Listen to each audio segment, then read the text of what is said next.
You deserve this.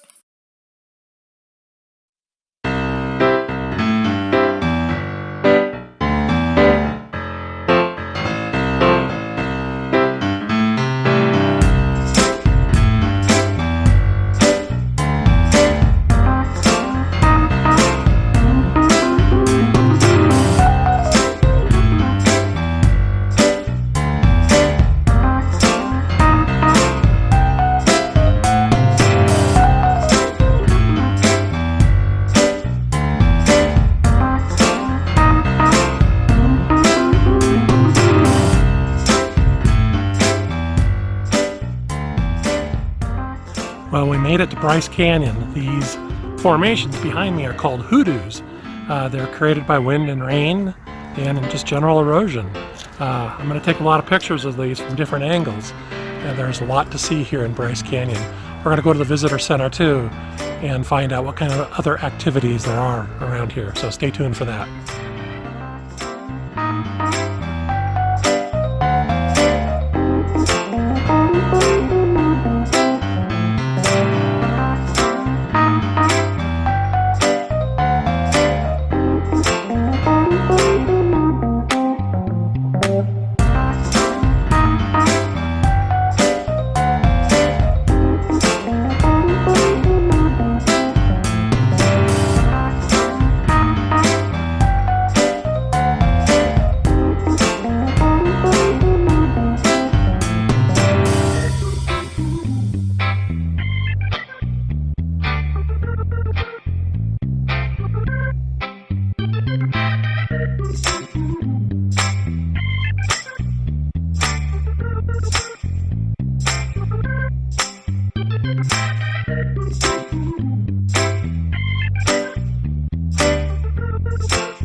Well, we're back here at the campground at the coach and decided to watch the first NFL football game of the season.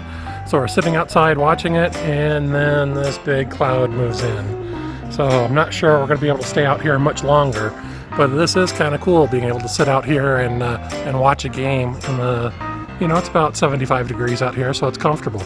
Not sure how long we're going to stay though.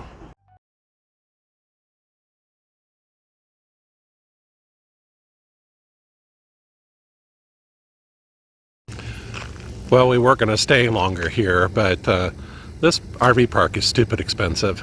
It's over 60 bucks a night, and it's just not worth it. The views in Bryce Canyon are beautiful. It's a great park. I mean, it's got a swimming pool, it's got a laundry. You can see behind me wide open spaces. There are a lot of Integras here, and so it's a great place for big rigs. It's just really expensive, and it's not the place I wanted to stay. I wanted to go into the park, into the national park, into the campground in the park, and that was all full. And so this is where we had to go. Anyway, we're going to leave today. We're going to go up to Capitol Reef, a national park I've never been to, but I hear it's gorgeous, so off we go.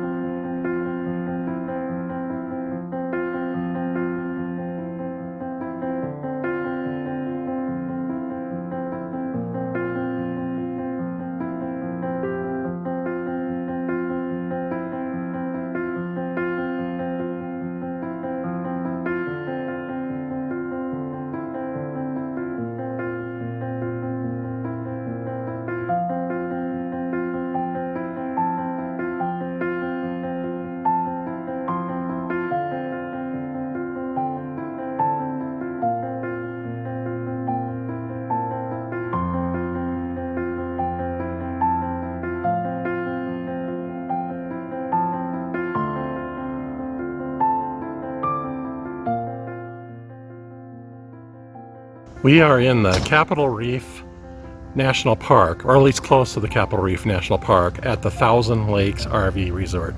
This resort will cost you about $40 a night. A little more than I like to pay, but it's really close to the park entrance, so it's actually a good deal. Nice views, as you can see behind me, and it's actually a pretty decent park. Nice level spots, good access to the satellites, and they have a small pool here. Looks nice to take a little relaxing dip, but it's very small.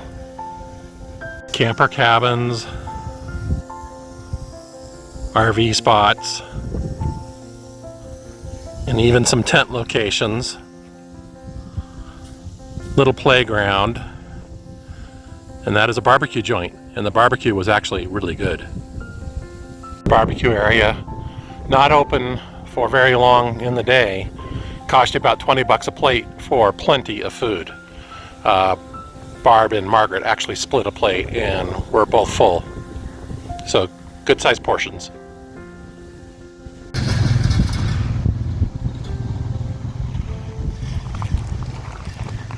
Even has a hair salon. They also have restrooms with showers in them.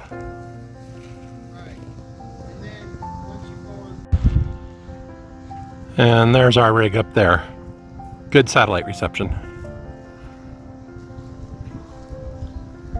The Capitol Reef National Park is really a good park for hiking and other off-trail type activities.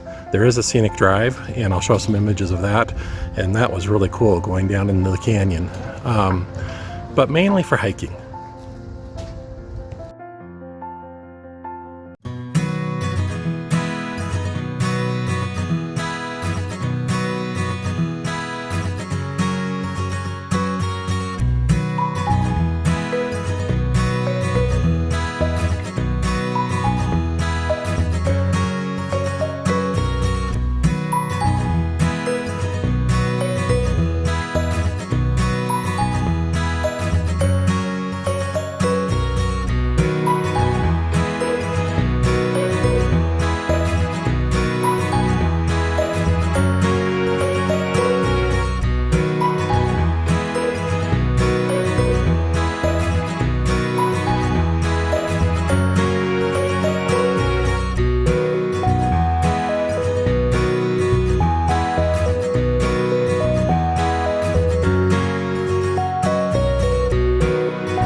Rock. I'm gonna go see if I can pick it up. Hang on.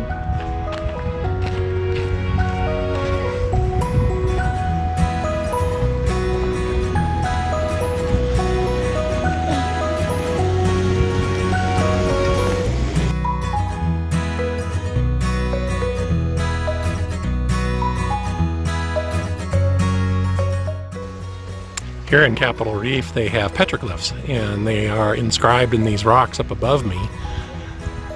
And, well, I tried to show them, but I'll take some pictures of them so you can see what they are. This rock wall is quite tall. These particular petroglyphs were created between the year 300 and 1300.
Well, we made it to Arches National Park, and this is our first stop at a structure called Park Avenue.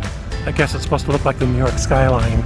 And so we're going to go up here, take a walk. We're going to take some pictures of some of the arches, maybe do a little bit of hiking, not a whole lot. We only have a little bit of today and tomorrow here, so I'm not sure how much we're going to get to see, but it's enough to know that I want to come back. And just looking right here, I can see rocks balanced on top of other rocks and these huge spires that have all been eroded over time. Very crowded park. We're here in early September, and I guess September and October are really the busy times of year. Here it's when things cool off a little bit. So I don't know why there's so many people here. Should they be working or in school? Or maybe they're just all retired like me. I'm not sure why this is called Balanced Rock, but maybe you can figure it out.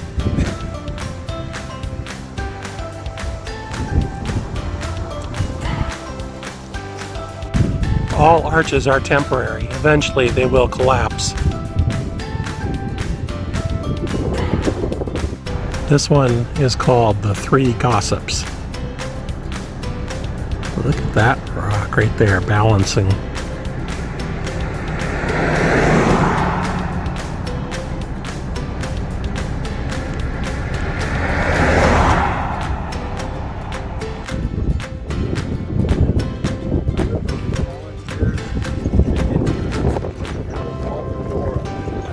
All these arches are made out of sandstone, and you can see here one is forming. So I'll probably have to come back in about 100 years and see how that looks. Maybe it'll be all broken through by then and look more like that.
This one is called Double Arch, where the top of it collapsed, making these two arches.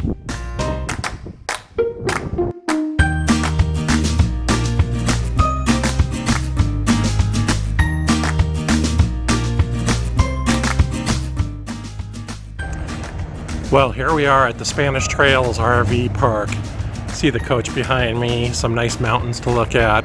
The park overall is, decent. Barely large enough for the big rig and the site that they put me in, but it's decent.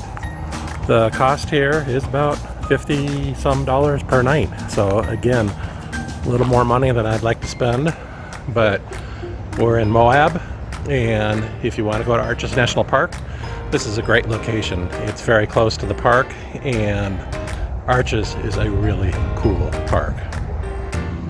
You can see this is parking lot type camping side by side, which is typical of RV resorts and the types of places that we need to start using because of the size of the coach. So even though it's side by side camping, you can see that there is, space between the coaches. And what I'm finding is that this is fine. It works out great. You'd like to think that you have a camp spot surrounded by trees and privacy, your picnic table and your fire pit. That's really more for camping, and we're not camping. And we're not spending a lot of time in the coach when we're here in parks like this. We're usually out exploring the area. And so really only come back to the coach for dinner. So this type of accommodations works out great. This location does have a nice swimming pool. We were going to use this pool last night, but when we got back to the coach, we found out that Barb had hit one of the manual lock buttons and locked us out of our coach. So as part of my purchase of the Integra coach came with something called CoachNet. So I have 3 years of CoachNet, and CoachNet will help you with lockouts, and when I needed a tow, they helped out with that as well. And so I was calling CoachNet and trying to find a locksmith that could come out and help us get into our coach, because when Barb hit the manual lock button, you need a key to unlock it, and our keys are inside the coach. So the keypad on the handle would not unlock the manual lock button. I know, it's confusing. So while I was on the phone with CoachNet, we discovered that one of the side windows was open, and we could open that window about 8 inches. And so we looked around the campground and found the smallest kid that we can find. He was 5 years old, and I was able to lift him up and push him through that window, and he came around and opened up the front door for us. So I didn't need the locksmith or CoachNet after all, and we were able to get in the coach. By the time we did all of that, we weren't interested in going swimming. So we just hung out at the coach and had dinner. Very stressful when you're locked out of your coach in Moab, Utah. At least it's a big town, probably had a locksmith. Well, that's going to do it for our tour of national parks. We've been to the Grand Canyon, Bryce Canyon, Capitol Reef, and now Arches National Park. From here, we head off to Charlotte, Michigan. We're going to go through the Spartan Training Academy. And that is not learning how to be a Spartan. That is the name of the chassis of the coach. And we're going to learn more about the chassis and how to maintain the chassis in a week-long class. So off we go to Michigan and then down to Indiana, where we're going to take a factory tour of the coach. So be sure to stay tuned for all of that.